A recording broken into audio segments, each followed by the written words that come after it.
আসসালামু আলাইকুম। ফায়দালে নামাজ হইতে পড়া হইতেছে।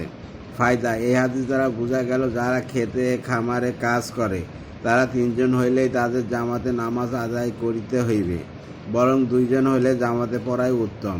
কৃষকেরা প্রায় নামাজ পড়ে না, তাদের মতে ক্ষেতের কাজে ব্যস্ত থাকাই বড় অজর।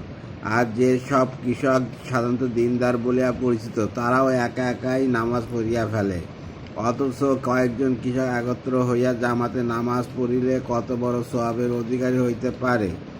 2-4টি পয়সা উপার্জনের জন্য শীত, গ্রীষ্ম, রৌদ্র, বৃষ্টি উপেক্ষা করিয়া সারাদিন কাজ করা চলে, অথচ জামাত ত্যাগ করার দরুন কত বড় পুণ্য হইতে বঞ্চিত রইল। উহার প্রতি একটু ভ্রুক্ষেপও করিল না, বরং উহাদের মাঠে ঘাটে জামাত করিয়া নামাজ পড়িলে আরও বেশি সওয়াবের আশা রহিয়াছে। এমনকি একটি হাদিসে বর্ণিত আছে, তারা 5 ওয়াক্ত নামাজের সওয়াব লাভ করিবে। আল্লাহ হাফেজ।